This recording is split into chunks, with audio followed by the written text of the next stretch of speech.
chicos, vamos a comenzar este video tutorial para poder resolver la actividad número 10.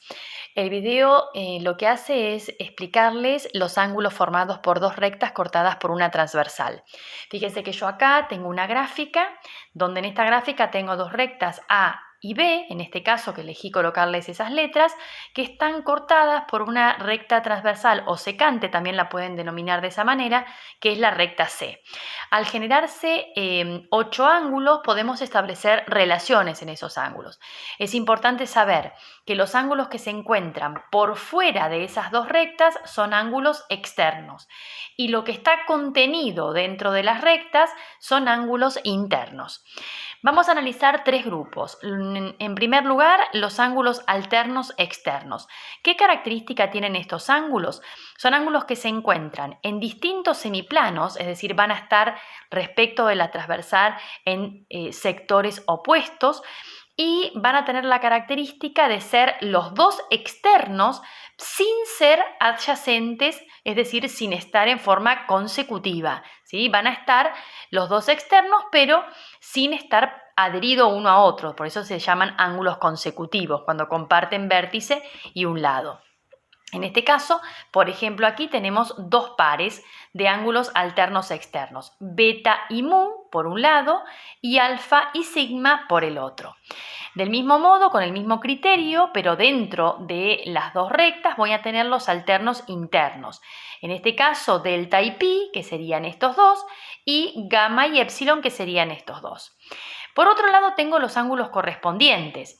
Ángulos que van a tener como característica que van a estar de un mismo lado respecto de la transversal, es decir, van a pertenecer a un mismo semiplano y van a tener la particularidad de que uno es externo y el otro es interno sin ser adyacentes. Es decir, por ejemplo, aquí tengo 4 pares, beta y epsilon, delta y sigma, alfa y pi y gamma y mu, ¿sí?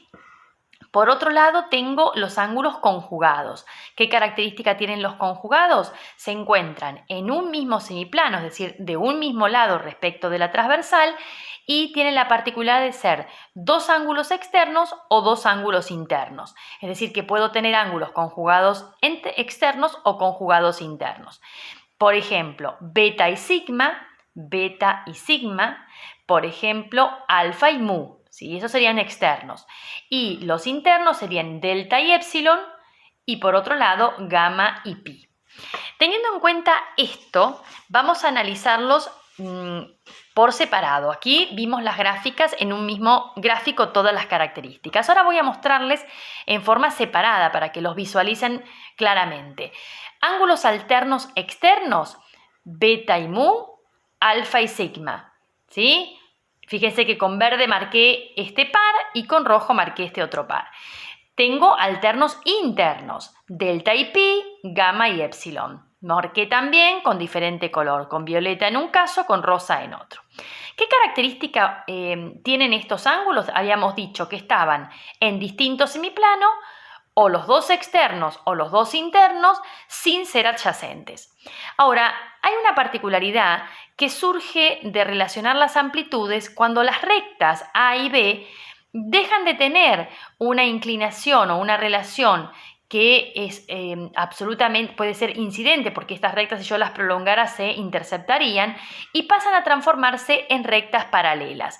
¿Qué ocurre cuando las rectas A y B son paralelas? La denominación va a ser la misma, es decir, los ángulos se van a llamar del mismo modo, pero va a haber una relación que va a tener que ver con lo que miden, es decir, va a relacionar las amplitudes. Fíjense cuál es esa relación. Fíjense que, por ejemplo, beta y mu, que sería un par de alternos externos, si yo tomo la recta B y la hago coincidir con A, todo este grupo que está aquí abajo pasaría a apoyarse en el grupo que está arriba, es decir, la deslizaría hasta que coincida una con otra porque son rectas paralelas y eso me permitiría ver que este ángulo mu estaría ocupando ahora este lugar. Y si analizo la relación de lo que mide este ángulo respecto de este otro cuando yo hago que coincidan, me encuentro con que beta y ese ángulo mu que estaría en este lugar ahora si deslizo la recta, serían ángulos opuestos por el vértice. Y los ángulos opuestos por el vértice son ángulos que tenían la característica de ser iguales. Lo mismo va a ocurrir si relaciono, por ejemplo, este ángulo sigma al subir la recta estaría en este lugar y con alfa serían también opuestos por el vértice, y lo mismo pasaría con el resto de los ángulos. Es decir, que como consecuencia los ángulos alternos externos, cuando están entre paralelas, tienen la particularidad de medir lo mismo, es decir, de ser iguales. Vamos a ver qué ocurre con los ángulos correspondientes. Habíamos dicho que como pares de ángulos correspondientes teníamos este grupo. En este grupo aparece característica estar de un mismo lado respecto de la transversal, es decir, son ángulos que pertenecen a un mismo semiplano. Uno es externo y el otro es interno sin ser adyacentes. Por ejemplo, beta y épsilon, delta y sigma, gamma y mu, alfa y pi. ¿Sí? Ven que están con distintos colores. Ahora, cuando las rectas se vuelven paralelas a y b, voy a generar el mismo procedimiento para establecer cómo los vincularía desde las amplitudes. Voy a tomar la recta b, la voy a subir a donde está a. Todo este grupo de ángulos iría a apoyarse donde está el anterior. ¿Qué pasaría? Este ángulo que está aquí iría a ocupar este lugar, es decir, estaría en el mismo lugar que beta. Y si está en el mismo lugar que beta, va a ser un ángulo igual a beta. Lo mismo va a ocurrir con todos los demás. Este va a subir a este lugar, este va a subir a este lugar y este otro a este otro lugar. Es decir, que voy a tener que los ángulos correspondientes, cuando están entre paralelas, también tienen la particularidad de ser iguales. Ahora voy a analizar el último grupo que había analizado, que era el de los ángulos conjugados. Teníamos externos e internos. Se encuentran en un mismo semiplano y los dos son externos o los dos son internos. Fíjense que yo aquí marqué beta y épsilon y alfa y mu en los ángulos conjugados externos, y por otro lado delta y épsilon, gamma y pi en los conjugados internos. ¿Sí? Están, recuerden, en un mismo semiplano los dos internos o los dos externos. ¿Qué ocurre cuando estos ángulos se forman entre rectas paralelas? Miren qué particularidad tengo. Si vuelvo a hacer el mismo procedimiento de tomar la recta B y hacerla coincidir con la recta A, todo este grupo vuelve a apoyarse en el grupo de arriba. ¿Y qué ocurre? Por ejemplo, beta y sigma, que eran conjugados externos, cuando yo subo a este grupo, sigma iría a ocupar este lugar. Es decir, que beta y este otro ángulo estarían formando un ángulo de 180 grados, es decir, estaríamos generando ángulos suplementarios. Lo mismo ocurriría con épsilon, que si yo subo, iría a este lugar, y épsilon y delta, que sería el ángulo que está abajo, que eran conjugados internos, también formarían un ángulo de 180 grados. Conclusión, como lo mismo ocurriría con el grupo que está a la izquierda, me encuentro como característica de los ángulos conjugados externos e internos entre paralelas que son ángulos suplementarios. Siempre. La única condición para establecer que los ángulos alternos son iguales, que los conjugados son iguales y que los conjugados son suplementarios y que los correspondientes son iguales, es que las rectas que los forman tengan la característica de ser paralelas.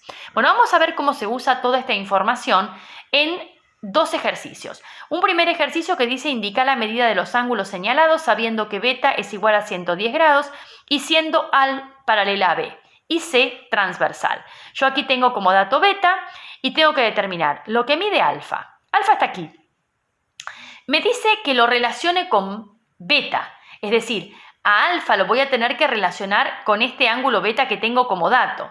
Y si me fijo, está en un mismo semiplano y los dos son ángulos externos. Como consecuencia, son ángulos conjugados externos entre paralelas. Como eran suplementarios, lo habíamos establecido hace un momento. En consecuencia, si uno medía 110, para que sea suplementario, el otro tiene que medir 70 grados. Fíjense ahora lo que ocurre con pi. También me piden que lo vincule con beta. Y beta y pi están en distintos semiplanos y los dos por fuera, es decir, que son alternos externos entre paralelas. Como eran, habíamos establecido que eran iguales, o sea que si beta mide 110 grados, pi también tiene que medir 110.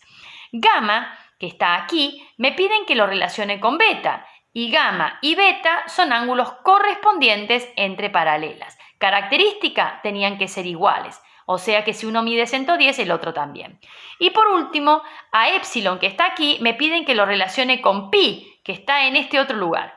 Está en un mismo semiplano, uno es interno, el otro es externo, no son adyacentes, en consecuencia son correspondientes entre paralelas. ¿Cómo van a ser? Iguales, o sea que si uno medía, pi medía 110, epsilon también va a medir 110 grados. Vamos a ver un segundo ejercicio, plantear la ecuación y hallar la amplitud de los ángulos señalados en cada figura. En esta figura tenemos señalados alfa y beta y tenemos aquí a la derecha una expresión simbólica de cada uno de los ángulos que va a depender del valor de la x. Es decir, lo que tengo que plantear es una ecuación utilizando esta información, tanto gráfica como analítica. Si me fijo, alfa y beta están en un mismo semiplano. Los dos son externos, es decir, que tengo ángulos conjugados externos entre paralelas. Habíamos dicho que eran suplementarios, es decir, que puedo vincularlos estableciendo que alfa más beta es igual a 180 grados. Fíjense que aquí entre paréntesis yo justifico la relación. Voy a sustituir alfa, que es 8x menos 2 grados, beta, que es 9x menos 5 grados, y lo voy a igualar a 180 grados.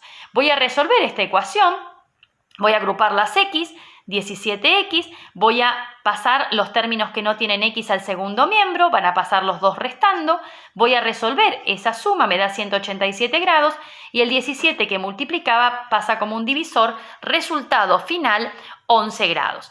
Una vez que obtengo el resultado del valor de x, voy a sustituir ese valor en cada una de las dos expresiones. ¿Dónde está la x? Voy a poner 11 grados. 9 por 11 grados menos 5 grados me dio 94 grados para beta, y 8 por 11 grados menos 2 grados me dio 86 grados para alfa. ¿Cómo compruebo que estos resultados están bien? Había planteado que su suma era igual a 180 grados. Si yo me fijo, sumo estas cantidades y obtengo 180 grados. Vamos al último ejemplo. En este caso tengo también alfa y beta. Otra expresión simbólica, si miro la gráfica, son ángulos que están en distintos semiplanos respecto de esta transversal R, y como consecuencia los dos están internos y no son adyacentes, o sea que tengo ángulos alternos internos entre paralelas.